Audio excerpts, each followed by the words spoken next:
Isra'ila da Siriya sun shiga tattaunawa kan sabon tsarin tsaro domin kauce wa wani sabon yaƙi a tsakaninsu. Tsarin ya kasa wani yanki na Siriya gida uku, kuma ya haramta makaman yaƙin Siriya zuwa kusa da iyakar Isra'ila. Hallau Isra'ila ta ce za ta ci gaba da riƙe dutsen Hamo da ta ƙwace a hannun Siriya. Amurka na ci gaba da matsa lamba da a yi maza a kammala wannan tattaunawar, yayin da har yanzu babu ƙasar da ta taɓo batun tudun Golan da Isra'ila ta mamaye tun shekarun baya. A wani labarin kuma za ku ji cewa Isra'ila ta kai mafi muni daga cikin hare-harenta a Gaza, inda ta ce ta kai hare-hare ta ƙasa a sama da wurare 150 cikin sa'o'i 48 a birnin Gaza. Duka wannan na faruwa ne bisa doron goyon bayan ƙasar Amurka, yayin da matsin lamba daga ƙasashen duniya ke ci gaba da ƙaruwa. Kuma China ma ta gargaɗi Isra'ila ta da gaggauta kawo ƙarshen wannan yaƙi. To bari mu fara da yammacin Asiya, inda yake da ɗaya daga cikin iyakoki mafi hatsari a duniya, wato iyaka tsakanin Isra'ila da Siriya. Tsawon shekaru da dama, ƙasashen biyu sun kasance abokan gabar juna. Sun yi yaƙe-yaƙe a shekarun 1948 da 1967 da kuma 1973, suna kuma kai farmaki da jifan juna da zargi. Amma a yanzu suna so su zauna a teburin sulhu, ba domin su ƙulla wata yarjejeniyar zaman lafiya ba, a'a sai don su kauce wa aukuwar wani sabon yaƙin da ka iya tasowa a nan gaba. Isra'ila dai ta gabatar da sabon tsarin tsaron ƙasarta, wanda ya kasa yankin Siriya zuwa ƙananan yankuna guda uku. Tsarin ya haramta tura tankunan yaƙi da kuma manyan bindigogi da kuma jiragen yaƙin Siriya zuwa kusa da iyakar Isra'ila. Sannan kuma Isra'ila ta dage da cewa dutsen Hamon zai ci gaba da kasancewa ƙarƙashin ikonta, saboda muhimmancinsa da kuma matsayinsa ga ƙasar.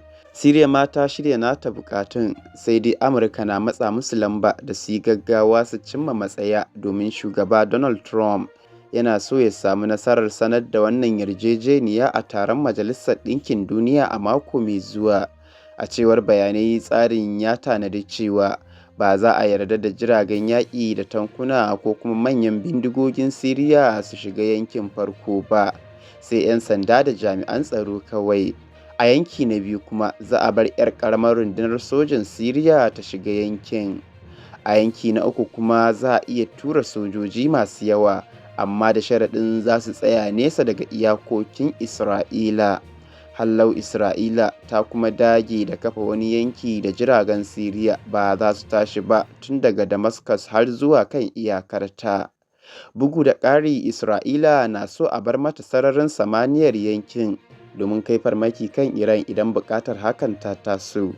Isra'ila ta yi nuni da irin wannan yarjejeniyar da ta ƙulla da ƙasar Masar a shekarar 1979, lokacin da aka kasa yankin Sana'a zuwa sassa daban-daban.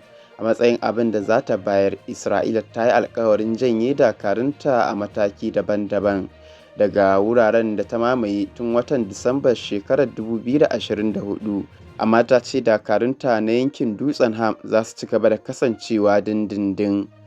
Tattaunawar ta riga ta shiga birane daban-daban. Da farko ta fara ne a Abu Dhabi, ta ci gaba a Baku, daga bisani ta koma Paris, sannan a yanzu kuma ana shirin gudanar da zama na gaba a birnin London.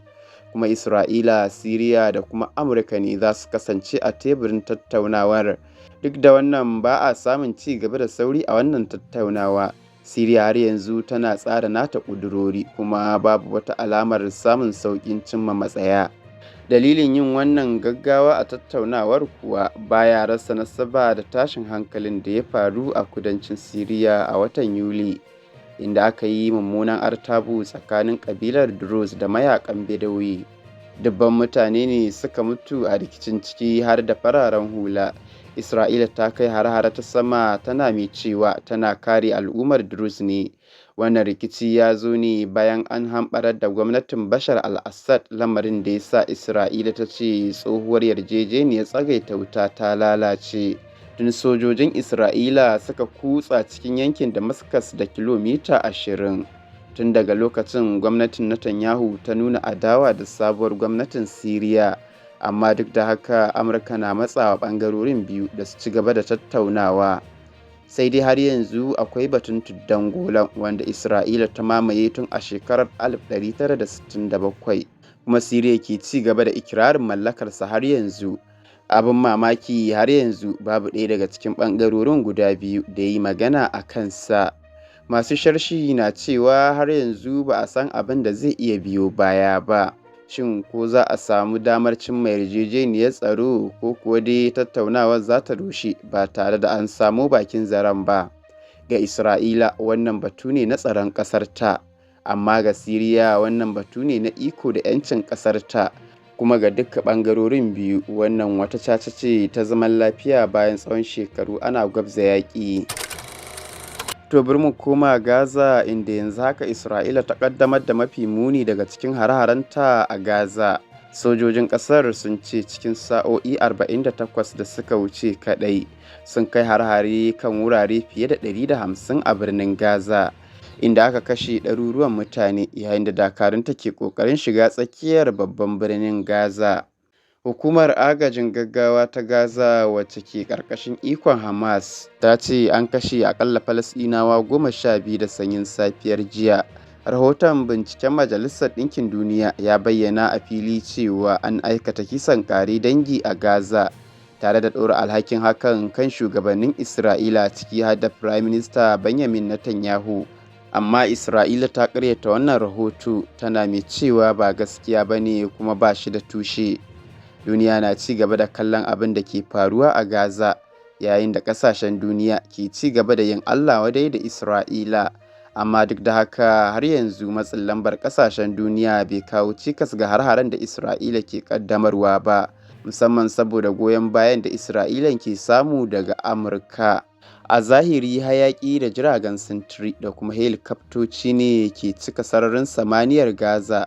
Asibitoci kuwa sun ƙure makurar ƙarfinsu. Ana yi wa marasa lafiya magani a ƙasa saboda babu wani gado da ya rage.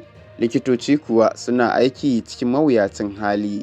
Iyalan Falasɗinawa da dama suna sake rasa matsugunansu, suna masu tambayar shin ina za su je, alhalin babu wani wuri da ya rage a zirin Gaza.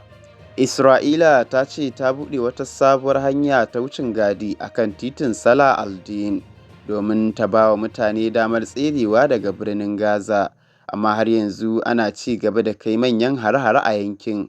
Isra'ila ta ce wannan hanya za ta kasance a buɗe na tsawon awanni 48 ne kacal.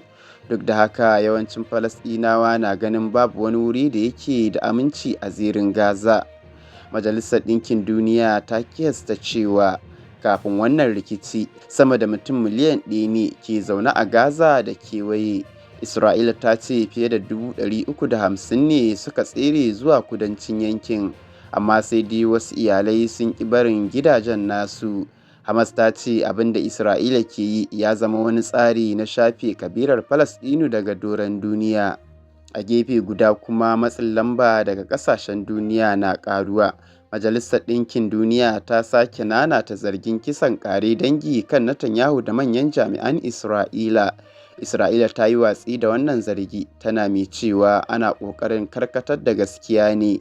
Qatar da China ma sun buƙaci Isra'ila da ta dakatar da wannan hare-haren nata maras dalili, yayin da Papa Roma Leo na 16 ya bayyana goyon bayansa ga al'ummar Falasɗinu, yana mai cewa har yanzu suna rayuwa cikin tsoro da kuma mawuyacin hali. Sai dai Isra'ila tana nuna rashin amincewarta da shirin Kwamitin Tarayyar Turai na dakatar da wani ɓangare na yarjejeniyar kasuwanci tsakaninsu.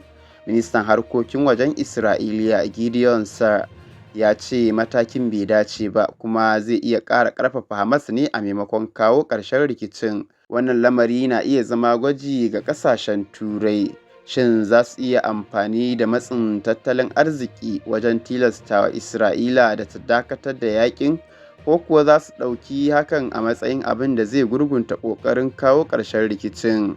Duka wannan ya nuna yadda aka samu babbar rarrabuwar kai tsakanin Isra'ila da wasu daga cikin abokan hulɗar kasuwancinta na Turai. Tambayar da ke yawo a zukatan al'umma yanzu ita ce, shin takunkumi zai iya tilastawa Isra'ila ta dakatar da yakin Gaza, Kuma shin Turai za ta iya yin abin da Amurka ta kasa yi, wato kawo ƙarshen yaƙin Gaza? Lokaci ne kawai zai iya ba mu amsar waɗannan tambayoyi. Kada ku manta ku danna mana like, kana ku yi mana subscribe domin ci gaba da samun waɗansu bidiyoyin irin waɗannan. Ni ne naku Sani Yakubu Jahun nake cewa da ku mu haɗa wata sabuwar bidiyon.